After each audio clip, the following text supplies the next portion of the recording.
Hello friends, welcome back to my channel. আজকে আবার চলে এসেছি আপনাদের জন্য দারুণ একটি রেসিপি নিয়ে। আজকে আমাদের রেসিপি হলো আলুর পরোটা। এই আলুর পরোটা আমরা অনেকেই বানাতে জানি বা আবার অনেকেই জানি না। তো যারা জানেন না তাদের জন্য ভিডিওটি। তো ফার্স্ট আমরা এখানে কয়েকটা আলু কেটে রেখেছি। এরপর এটা প্রেসারের মধ্যে দিয়ে আমরা সিদ্ধ করে নেব। তো দিয়ে দিলাম, এরপর কেটে নিলাম ধনিয়া পাতা। তারপর একটা পাত্রে নিয়ে নিলাম ময়দা। এখানে আমরা 2 বাটি পরিমাণ ময়দা দিয়েছি। এরপর এর মধ্যে দিয়ে দিলাম স্বাদ পরিমাণ লবণ। দিয়ে এটা একটু মিক্স করে নেওয়ার পর উষ্ণ উষ্ণ গরম জল দিয়ে ময়দাটা যেমনভাবে মাখে ঠিক তেমনভাবে এটা আমরা রেডি করে নেব। তো ময়দাটা মেখে আমরা 10 মিনিট রেস্টে রেখেছিলাম। এবার এটা থেকে আমরা ঠিক মিডিয়াম সাইজে করে লেচি কেটে নেব।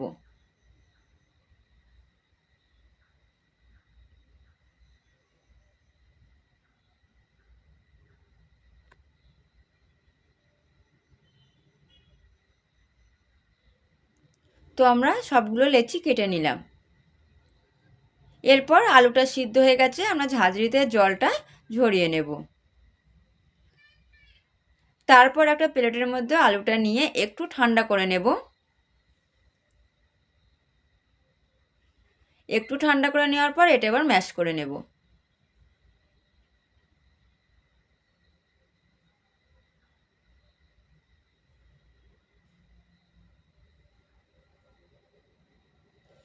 পুরোটা রেডি হয়ে যাওয়ার পর এর মধ্যে দিয়ে দিলাম স্বাদ পরিমাণ লবণ, ধনিয়া গুঁড়ো 1 চামচ, জিরে 1 চামচ আর কাশ্মীরি গুঁড়ো লঙ্কা 1 চামচ। তারপর দিয়ে দিলাম ধনিয়া পাতা কুচি। দিয়ে এবার হাত দিয়ে এটা খুব ভালোভাবে আমরা রেডি করে নেব বা মেখে নেব।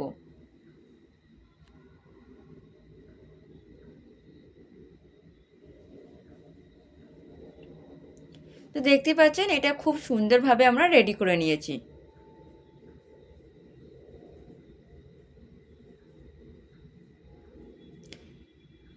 এরপর আমরা যে লেচি কেটে রেখেছিলাম সেটা আমরা একটু এপিট ওপিট ময়দা মাখিয়ে নেব বা আটা মাখিয়ে নেব।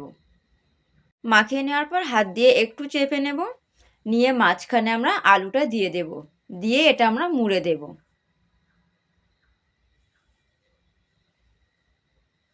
আলুটা দিয়ে কানাগুলো আমরা মুড়ে দেব, যাতে আলুটা ভিতরে রয়ে যায়, মানে আলুটা যাতে দেখা না যায়। এইভাবে আমরা আলুটা ওর ভিতরে দিয়ে সব কানাগুলো একসঙ্গে আমরা মুড়ে নেব।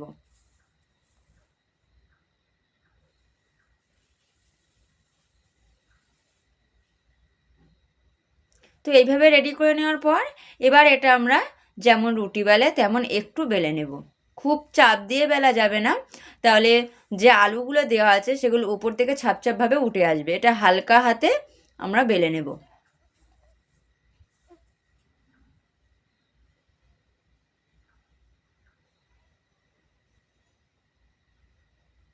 তো এইভাবে আমরা সবগুলো বেলে নিলাম। এরপর চাটুর মধ্যে আমরা দিয়ে দিলাম পরোটাটা, দিয়ে এর ধার দিয়ে আমরা দিয়ে দিলাম সাদা তেল।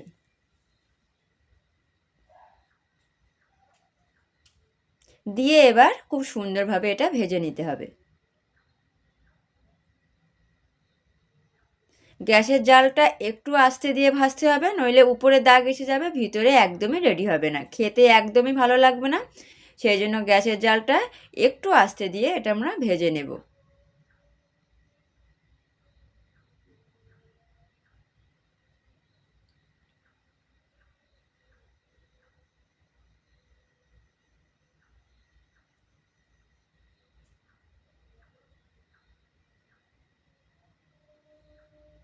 তো দেখতেই পাচ্ছেন পরোটার এপিট ওপিট আমাদের সুন্দরভাবে রেডি হয়ে গেছে এবং খুব সুন্দরভাবে এটা ফুলেছে। তো এইভাবে আমরা প্রত্যেকটা পরোটাই রেডি করে নেব।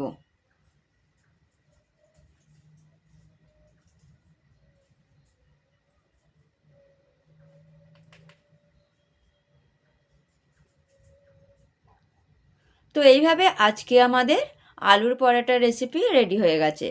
আপনারা কিন্তু খুব কম সময়ের মধ্যেও এই আলুর পরোটা রেডি করতে পারেন। এটি খেতে খুব সুন্দর এবং এটা আপনি যে তরকারির সঙ্গে খাবেন সেটার সঙ্গেই ভালো লাগবে।